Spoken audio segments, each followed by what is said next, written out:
ان کی کیفیت یہ ہے کہ جب فرشتے ان کی جانیں نکالنے لگتے ہیں اور یہ کفر و شرک سے پاک ہوتے ہیں تو سلام علیکم کہتے ہیں اور کہتے ہیں کہ جو عمل تم کیا کرتے تھے ان کے بدلے میں بہشت میں داخل ہو جاؤ۔ کیا یہ کافر اس بات کے منتظر ہیں کہ فرشتے ان کے پاس جان نکالنے آئیں یا تمہارے پروردگار کا حکم عذاب آ پہنچے؟ اسی طرح ان لوگوں نے کیا تھا جو ان سے پہلے تھے، اور اللہ نے ان پر ظلم نہیں کیا بلکہ وہ خود اپنے آپ پر ظلم کرتے تھے۔ تو ان کو ان کے اعمال کے برے بدلے ملے، اور جس چیز کے ساتھ وہ ٹھٹے کیا کرتے تھے اس نے ان کو ہر طرف سے گھیر لیا۔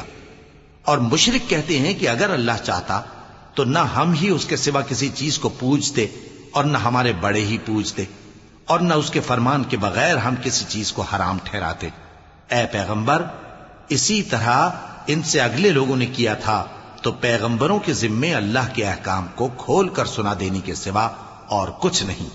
اور ہم نے ہر امت میں کوئی پیغمبر بھیجا کہ اللہ ہی کی عبادت کرو اور بتوں کی پرستش سے اجتناب کرو، تو ان میں بعض ایسے ہیں جن کو اللہ نے ہدایت دی اور بعض ایسے ہیں جن پر گمراہی ثابت ہوئی۔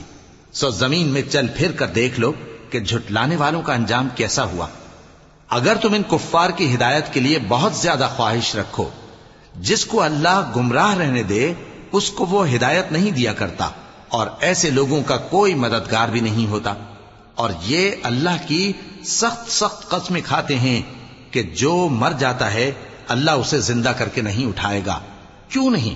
یہ اللہ کا وعدہ سچا ہے اور اس کا پورا کرنا اسے ضرور ہے، لیکن اکثر لوگ نہیں جانتے۔